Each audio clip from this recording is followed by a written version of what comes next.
Preview. Preview. Olá, meus amores, bom dia! Tudo bem com vocês? A tia espera que sim, sempre a tia espera que sim, que vocês estejam muito bem, tá bom? E hoje a nossa aula é de história, já findamos o nosso livro 1, ok? E hoje a gente vai fazer a correção da última atividade que a tia passou, tá bom? Nós iremos corrigir, tá? Lá nas páginas 33 a 38, tá bom? Que fala sobre os patrimônios, aí vem uma atividade de revisão, tá? Sobre todo o capítulo, ok? Então vamos lá fazer a correção da nossa atividade? Fique atento e faça a correção certinha aí no seu caderno, tá bom? Então vamos lá? Então, meus amores, a nossa correção começa aqui, né? Na nossa página 33. E aqui vem contando a história do Bumba Meu Boi, tá? Que o Bumba Meu Boi teve origem em uma história bem antiga, tá bom? Bem antiga, de uma moça que estava com vontade de comer a língua do boi enquanto ela estava grávida, durante a gravidez. Seu nome era Catarina, mais conhecida como Catirina. Conheça a história dela. Foi assim. A história do Bumba Meu Boi é uma história que envolve dança. Foi a seguinte: um rico fazendeiro possuía um boi muito bonito, que inclusive sabe dançar. Pai Chico, um trabalhador da fazenda, rouba o boi para satisfazer a sua mulher Catirina, que estava grávida e sente uma forte vontade de comer a língua do boi. O fazendeiro manda seus empregados procurarem o boi e, quando o encontram, ele está doente. Os pajés curam a doença do boi e descobrem a real intenção de Pai Chico.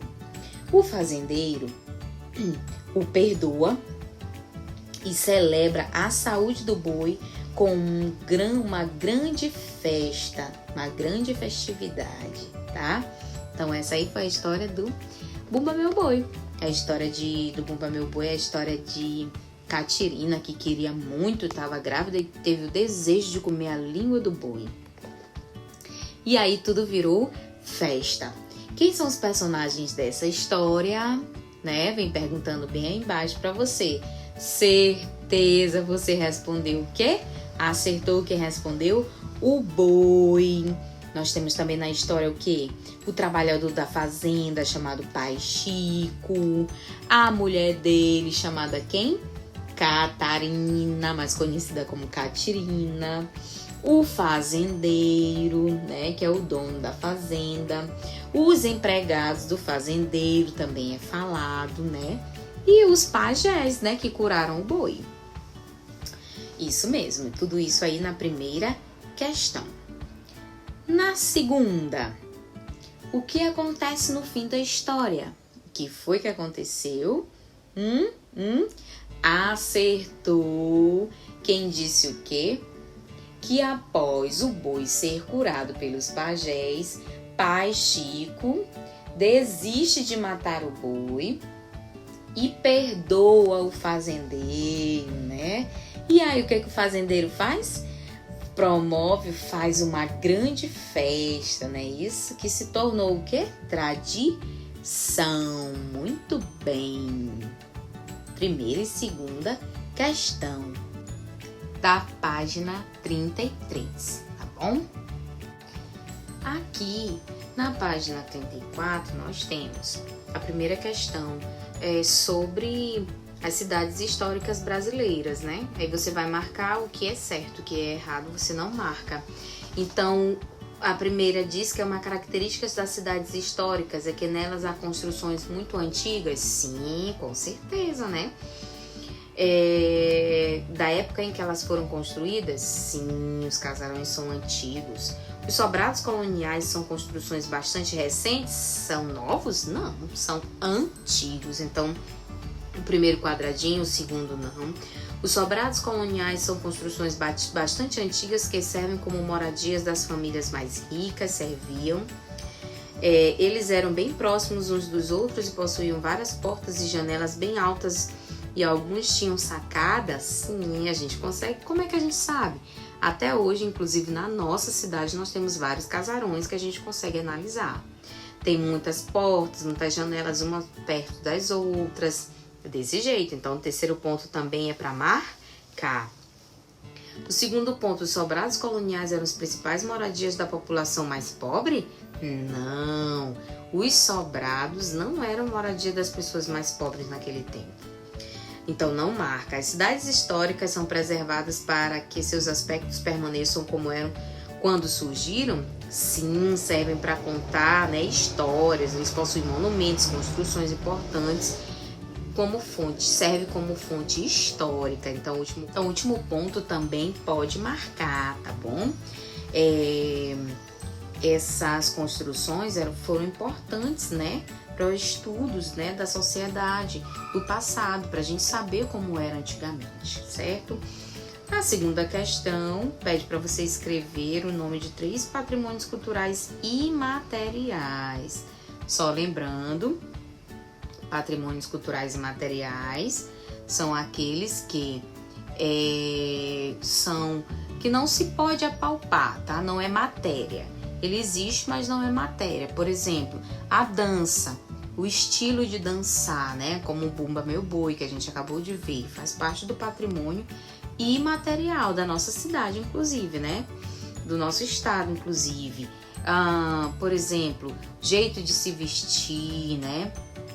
O jeito de falar, tudo é patrimônio nosso. Músicas, né? Por exemplo, as lendas, as histórias contadas, tudo isso é patrimônio imaterial. Então você pode colocar aí como exemplo. Na terceira questão, pergunta: por que uma celebração cultural precisa ser protegida como patrimônio? Para que sua forma e seu significado sejam esquecidos? Para que sua forma e seus significados possam ser conhecidos por outras gerações? Para que sua forma seja mudada? Para que sua forma não seja lembrada? Com certeza, acertou quem marcou a segunda opção da terceira questão, que está dizendo o quê? Para que ela seja lembrada, conhecida por outras gerações. Exatamente.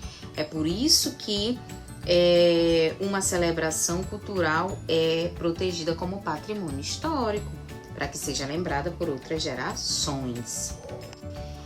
E aqui mais embaixo, pede para você fazer uma pesquisa sobre a nossa cidade, ou seja, a cidade onde você vive, que é a nossa cidade também, né? E você vai fazer várias pesquisas sobre essa cidade, sobre a sua cidade. Por exemplo, então, na página 35, você tem um exemplo de coisas que você vai pesquisar sobre a sua cidade. Qual o nome dela? Qual a data da fundação da sua cidade? Por que a cidade recebeu o nome que tem? Como aconteceu a fundação da cidade? Não se preocupe, porque na nossa aula online, a tia vai querer que você responda todas essas perguntas da sua pesquisa, ok? Já aqui, ó, na página 36, você vai desenhar ou fazer uma colagem, né? Era para você desenhar ou fazer uma colagem de quê? De um patrimônio histórico e cultural, né? Que você tenha pesquisado e tenha achado interessante, tá? Então você vai colar ou você vai desenhar, tá bom? Aí nesse espaço. Você pode usar a sua criatividade, tá bom? Pode pegar recortes de jornais ou uma fotografia da internet, você que sabe, tá? E desde que seja essa imagem, esse desenho, essa fotografia de um patrimônio histórico, né? Que você goste, que você pesquisou e achou interessante. Como a nossa cidade é uma cidade histórica, aqui na nossa cidade mesmo tem vários pontos históricos que você pode desenhar aí, ok?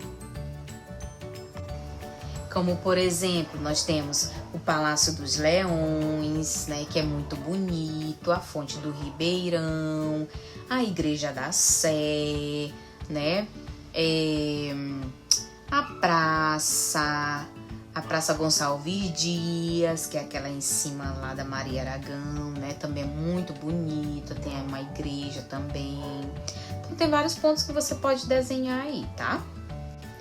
Na página 37, nós temos o desafio com 2 imagens. Uma é do Teatro Amazonas, né? Localizado em Manaus, e foi inaugurado desde 1896, e o outro é um sobrado residencial, uma casa. E aí pergunta qual dos dois é uma construção histórica, tá? Você acha que é o teatro ou é a casa residencial? Com certeza é o teatro, porque o que caracteriza? Na letra B está perguntando como uma construção histórica, porque ele já foi construído há muito tempo, né? Tem muita história para contar, é mais antigo. Nós temos também bem embaixo a nossa linha de chegada, né? E aí vem relacionando o que nós já aprendemos, e tem os emojis para você marcar sobre os patrimônios históricos, né? Tudo que é considerado patrimônio histórico, aquilo que tem uma história para contar. Pode ser uma construção antiga, ou pode ser uma foto ou um artesanato, mas dali você vai tirar uma história, você vai conhecer a história dos seus antepassados ou dos antepassados daquele lugar, tá? Através daquela fonte histórica. Então, isso é quando que tem muita relevância, tem muita importância, conta uma história, né, de um povo, ela é considerada um patrimônio histórico. As cidades históricas são as cidades antigas, que são bem antigas, que tem muita história para contar e tem, tá, em suas construções, em vários pontos, muita história para contar. E aí por isso essa cidade ela é considerada uma cidade histórica, né, tombada pelo IPHAN, né? E aí ela vira uma cidade histórica. Patrimônios culturais, né? Aquilo que faz parte da cultura, que serve para contar a história, né? Dos povos mais antigos, que virou tradição, que serve para que as novas gerações tenham contato, tá? Então, isso é patrimônio cultural. E a diversidade cultural, que são diversos tipos de cultura, tá? Em diversos lugares, que serve para contar diversas histórias daquele determinado povo. Então,